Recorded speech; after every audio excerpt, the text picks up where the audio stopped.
Namaste everybody, Lisa Romano, the Breakthrough Life Coach, and today I want to talk about the law of attraction and why it matters and why you should care.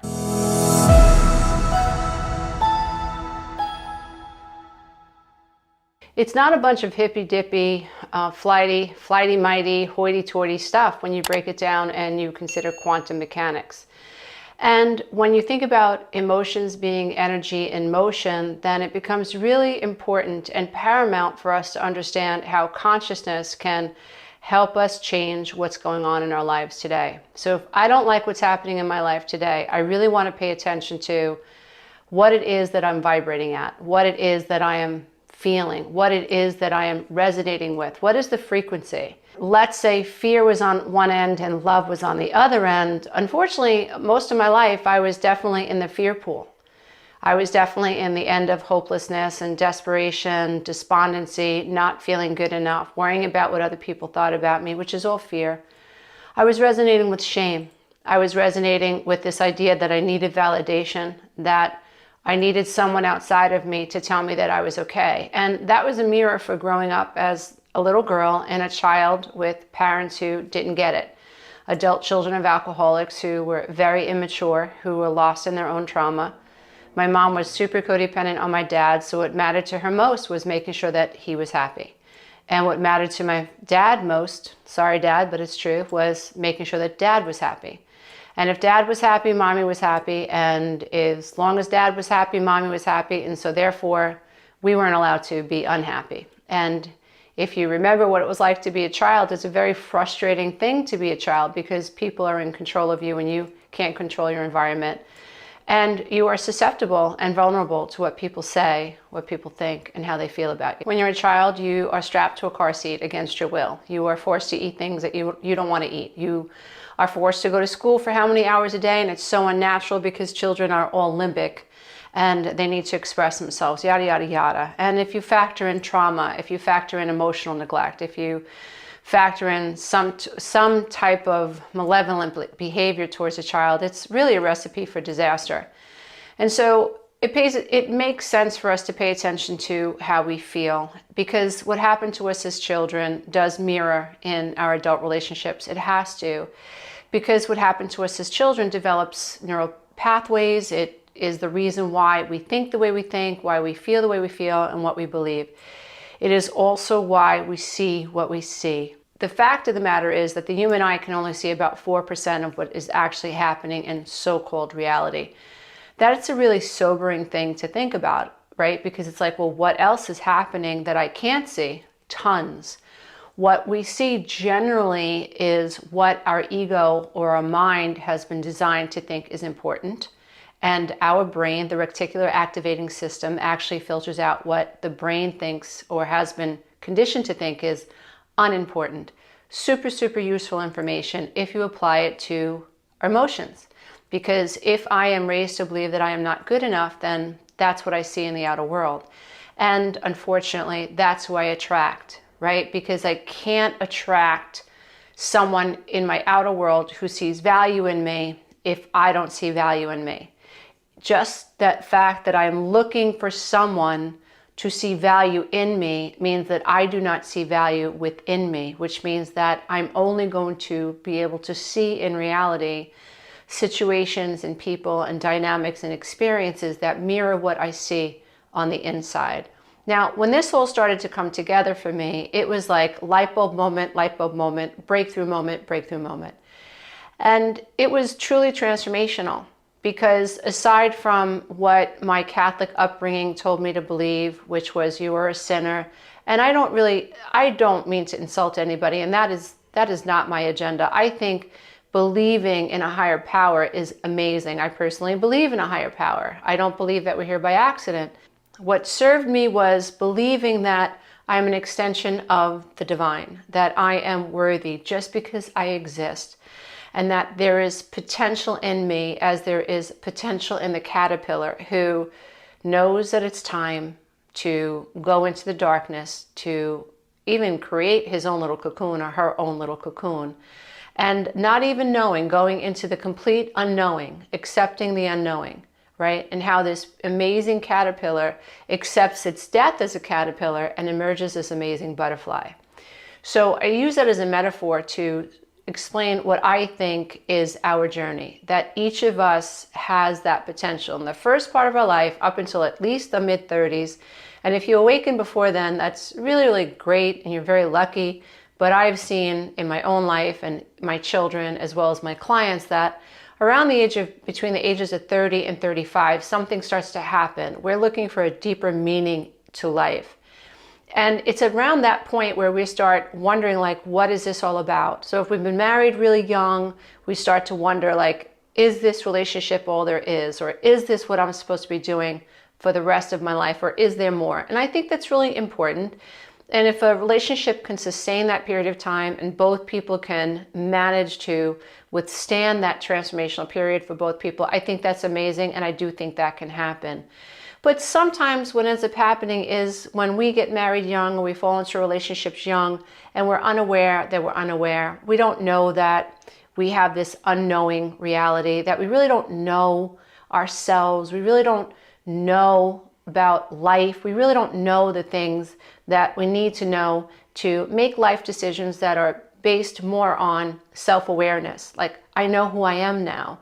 I know what I want to do with my life. I know what brings me meaning, right? Without not knowing, you don't know. It was only because I didn't know myself that I now know myself. And that's really important. That's why I get kind of like, the hair on the back of my neck stands up sometimes when I hear people talk about like an ego death. It's really not an ego death.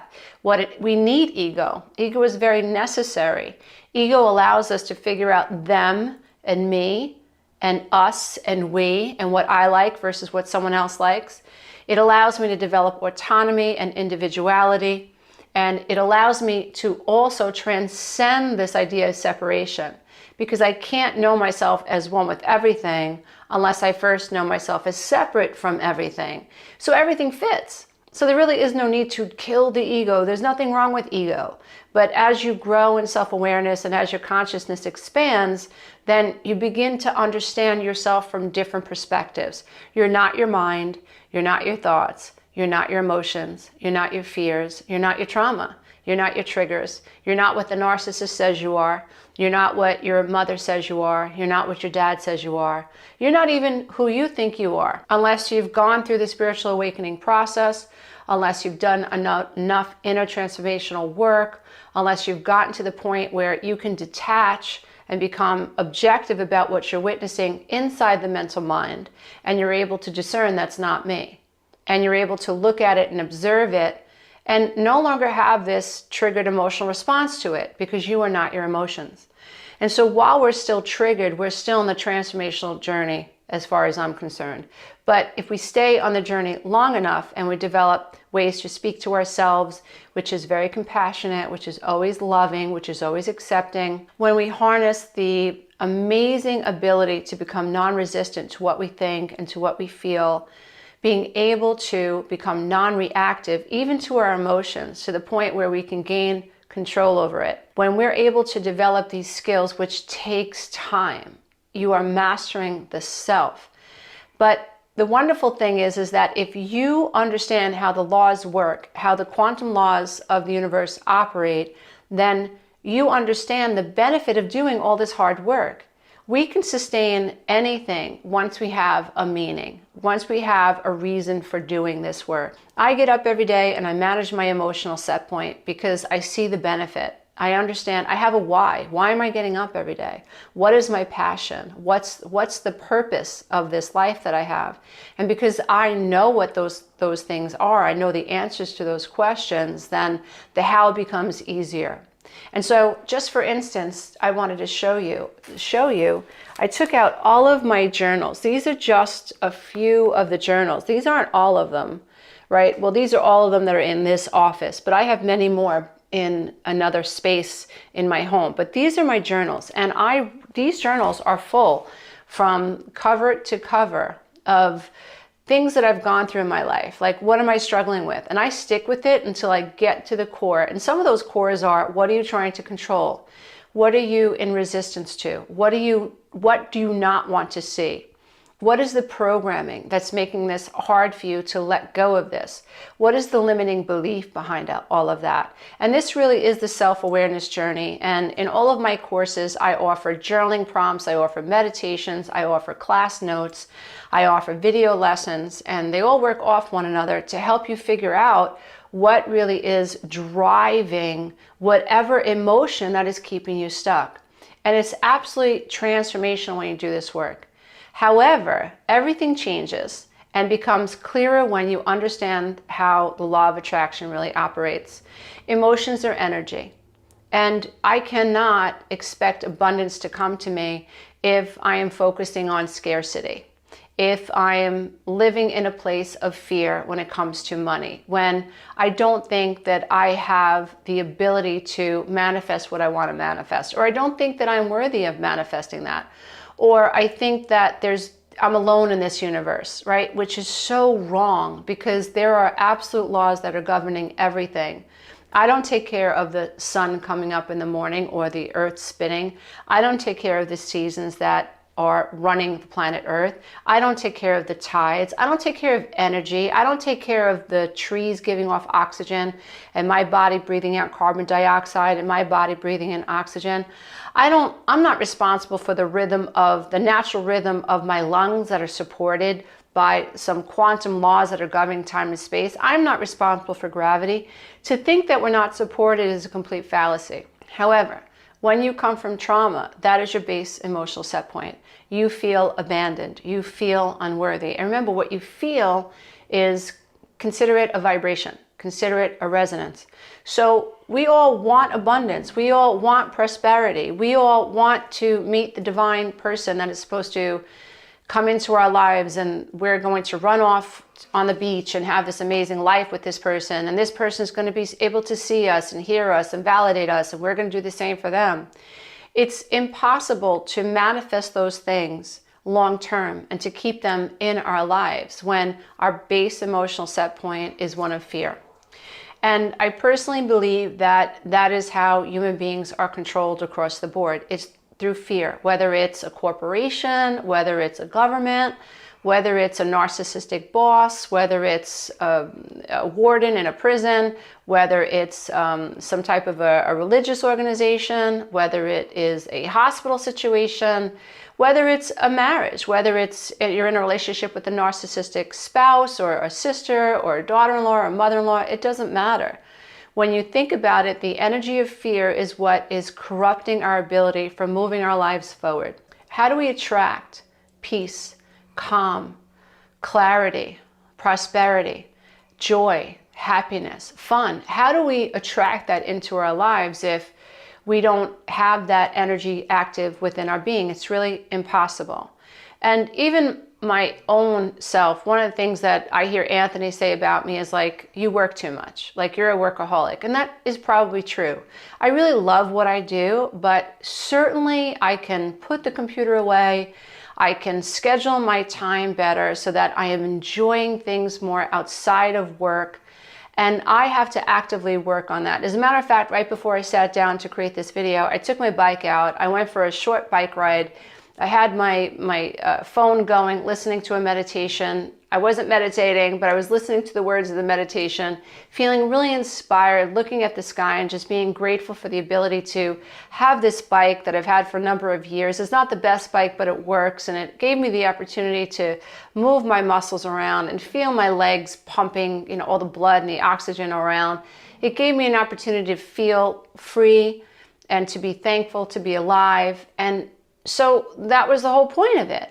So doing that more and acting on that, right? So feeling like, well, I want more fun in my life. Well, then I have to go after more fun. I have to schedule that fun. And in the acting of doing it, I'm asking for that fun. I'm believing that fun is going to come to me. I'm doing that fun, and then I experience that fun. And so it's important that if you are someone, especially if you're on the healing journey, to just, I know it's not easy, because when you have trauma in your background, your base emotional set point could be so heavy, and that's valid. It really is valid. But I'm not coming out at you to invalidate what you're feeling. What I'm trying to do is inspire you to believe in hope, because What you do have control over is what's going on inside of you. When I was first going through the recovery process, I was so tormented by fear and so tormented by shame and so tormented by the fear of the unknown and self-doubt. I had 3 little kids. How was I going to take care of them? I walked away from a marriage that was very financially stable, from a business that was financially stable, from a beautiful custom-built home. I walked away from it. I had no idea where I was going or what I was going to do. I just knew that the dynamics at play between me and my ex, that we were all dying a slow spiritual death, and that was not going to end well. And even him, like, he was unhappy, but he didn't care that we were unhappy. So staying with me, being unhappy, was to him better than being alone and without me. And I think it had to do with a control issue. That's just me personally. But when I realized the quantum piece of this, like, oh my gosh, like, he's not changing. And if he doesn't change, then it's going to change me, because he's my partner in everything. And this is just not healthy. And I already began to see the patterns in my mother's life had affected me, which is neuroprogramming. This is not hokey pokey stuff. How we feel affects our neurology. This is neurology. It affects our psychology. It affects our behavior. It's all connected. But for me, what made so much sense when I pieced it all together was it could be no other way.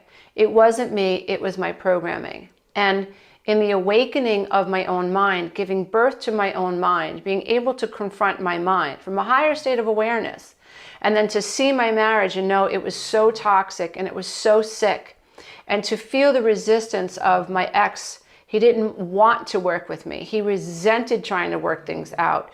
He didn't know how to work things out. All he knew how to do was to huff and puff and try to get me to be afraid of leaving, which did not work. Even though I was afraid, I jumped. And I just said, I'll figure it out on the way. I just can't stay here. And I'm so grateful for the laws that govern time and space. I'm so grateful that I embraced them and I added them to my toolbox, because they are absolute. So the laws that men create are, they're always changing. Emotions are always changing. Opinions are always changing. What I think is always changing. But what is never changing are the laws that govern time and space. So emotions are energy in motion. And the law of vibration is real. The law of causality is real. The law of action and reaction is real. It really is true. What I think, what I feel, I become. And so I have to change the way I think. And when I change the way I think, I change the way I feel. Now here's the thing, momentum matters. We live in a time-space reality on planet Earth. And so I have to be willing to appreciate time. So if I'm leaving a narcissistic relationship, if I'm in a trauma bond, it's going to take time for all of these processes to work themselves out. It might happen over years. Some of us, it takes time for us to heal in years, and maybe even a decade. That's okay. I just want to inspire you and let you know that there is light at the end of that tunnel.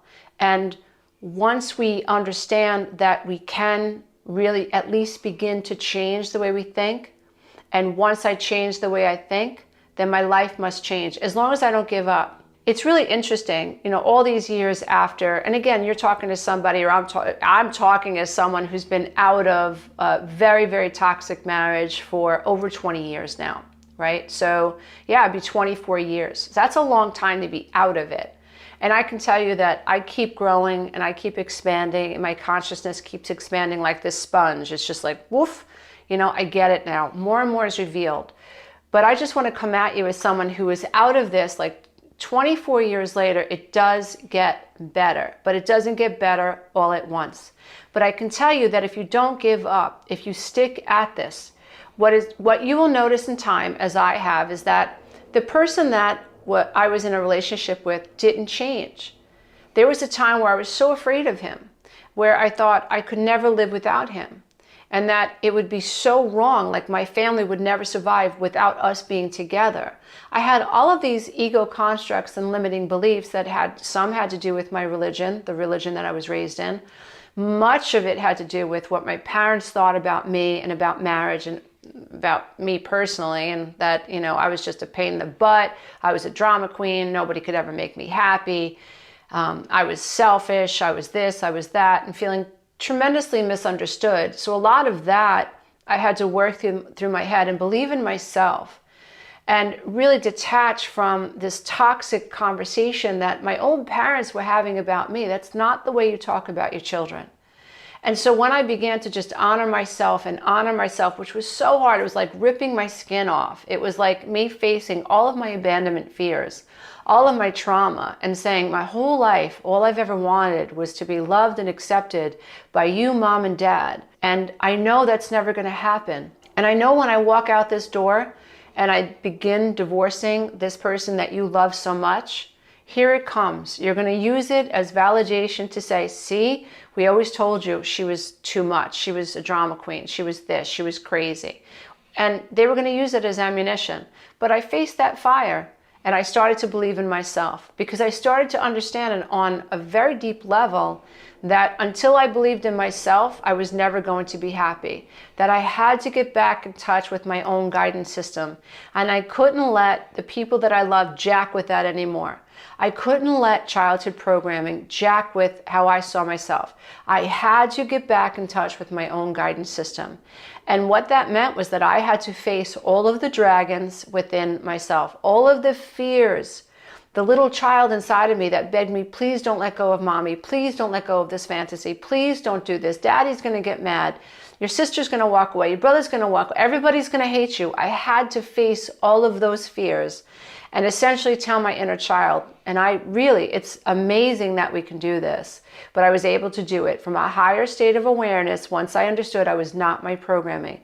This little bit of space showed up in my consciousness. I was like, I have to be the parent to my inner child. I have to be the alpha and the omega. I have to be the person, the thing, the entity, the essence that my inner child knows is here for her. This entity that I am has to be enough. And I have to let my inner child know that even though I don't see the path, but I can see the doorway, I don't see the path, we're going to be okay. And I relied on this fact, well, I believe it's a fact, that I'm an extension of the divine, that whoever and whatever created all that is created me. And so that must mean I have value. It doesn't mean that I always saw value in myself, and it doesn't mean I always saw value in other people. It didn't mean that my ego was sort of like running the ship and I didn't know what the heck I was doing, because that was the case. And I think that's the case for all of us until we awaken and we really do the deep dive and we have the inner transformation journey. We have one breakthrough after another. And that's nothing to be ashamed of, because that's the way it is for everybody. Even the Bible says man in their birth is actually asleep. We're all born into a sleep state and we remain in this dream state until we awaken. And we can transcend the ego or the mental constructs that make up the ego. We can live in a higher state of consciousness despite what's happening around us, but that takes time. And understanding that the law of attraction works in either direction. So you can align with good or you can align with not so good. You can align with health or you can align with something that's very unhealthy. And both will manifest. The goal really is to, if you are a truth seeker, if you are someone who resonates with this message, if you are really looking to empower your life and get the narcissist's energy out of your life, then maybe this message will resonate with you. Maybe you'll believe in the power of your thoughts. Maybe you'll believe that there is a why. Like, what is your why? Why did you want to leave? Why do you want to change? For me, it was the most empowering thought that came up for me was, my reason for leaving and doing this work is because if I don't, I'm not going to leave my children a healthy blueprint. And that's all on me, because I've already done enough damage with teaching them or resonating with or modeling for them an unhealthy blueprint for how to live their life. Seeking validation, no bueno. Thinking that you're not good enough, living in fear, CPTSD, having someone react to everything that you say and everything that you do, living in fear of what other people think about you. No, I had already done enough damage. But when I began to awaken, my why for walking through that door without the path was, I have to take a chance to teach my children something else. And to this day, I'm 58 years old. My kids range from 25 to 34. and my stepchildren are 31 and 36. When we get together, we usually end up having some conversation around the law of attraction. Why? Because when you cut through all the nonsense and you think about yourself as an energy being, you are worthy to receive. But if you don't think and you don't feel, because of your upbringing or because of a toxic relationship, you've been beaten down in your head so much that you don't think that you're worthy, it's really important that you know it's really hard to believe that you are worthy and then to act in a way that suggests that you are. And you should know that. It's not your fault if that is what's happened to you, but you should have a key to knowing that you can still transform your life despite of what's happened in your life and to you, which is not your fault. You need to know what the key is, because if you don't know what the key is, you're not going to reach for it, and you're not going to see a door, and you're not going to have a reason to get up and try something different. You're not going to have a reason to push past the fear or to confront the fear. But if you know that you can, if you know that you are enough, if you know that you can overcome the fear, if you know that by overcoming the fear, by believing in yourself, if you know there's a light at the end of the tunnel, if you know that you can transform your life over time, and like I said, you know, I am not somebody who comes at the healing journey thinking like, oh yeah, you're going to be able to do this in 2 weeks or less. Even my own coaching program, my flagship program, the 12-week Breakthrough Coaching Program, one of the things that I say over and over and over is, please take this course at least 3 times the first year. Why? Because repetition matters. We're trying to create new habits in the subconscious mind. So if you don't think a new thought with momentum, right, for over 28 days, then that neural pathway does not get created in your mind. And so momentum matters, repetition matters, and you want to make sure that you're doing everything that you can to control your mind. Why? Because programs have been controlling you, because your parents have been controlling you, because of your spouse and your siblings and the world outside of you have been controlling you.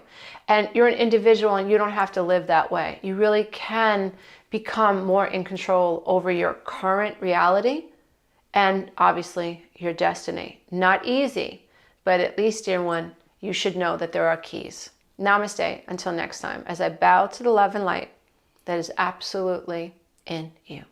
Bye for now. Hey, if you love this content, don't forget to check out the next video, and you can go to my website and take the codependency quiz.